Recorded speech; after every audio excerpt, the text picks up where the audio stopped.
Mr. O'Neill, you need to speak audibly so that the jury can hear what you're saying. Yes, ma'am, I haven't begun yet. I was talking to my father.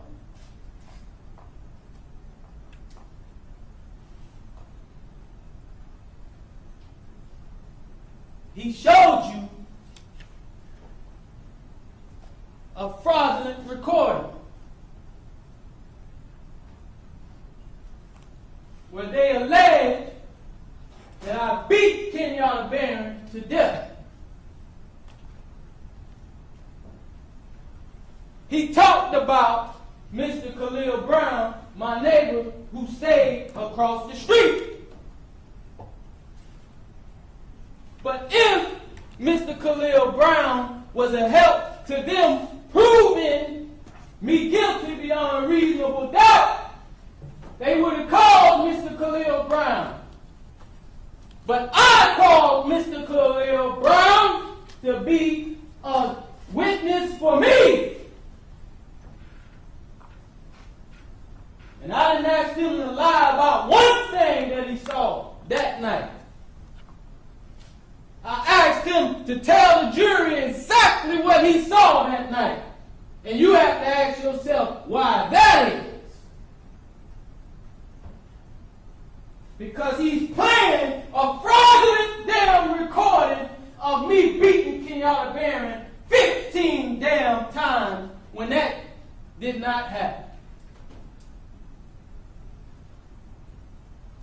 And like I told you earlier, you will know the truth, whether in this trial or the next one. Better believe it. If you think I'm here to play around with y'all, God damn it, I'm not. All right, Mr. O'Neill, please stop using swearing language. It's not appropriate in a closing argument.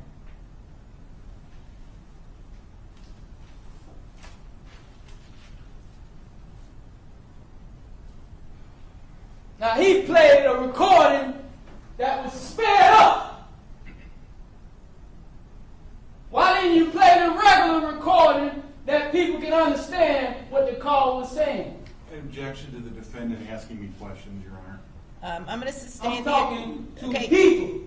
Mr. O'Neill, listen, please just keep in mind this is not personal towards the prosecutors. Please keep your comments directed towards the evidence and the law. Thank you. Yeah. All these objections now. I know for a fact Kenyatta Barron's recording from her phone did not record calls sped up like that. I'm going to object now. He's talking about facts, not in evidence of what he knows. Again, ladies and gentlemen of the jury, as you were instructed, the closing arguments are just that. They're not the evidence or the instruction on the law. It's just what the parties believe the evidence shows or does not show. All right? Thank you.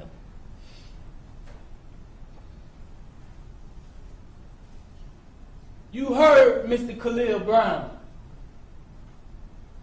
You've been hearing me for 2 weeks now telling you that they committed criminal acts against me with the 911 calls and that fraudulent video that they just showed y'all. Now, I'm going to prove it to you. You heard Khalil Brown. He said that he was actually sure that I only hit Kenyatta Barron 3 times. You heard him. I called him to tell you that. I ain't running from nothing.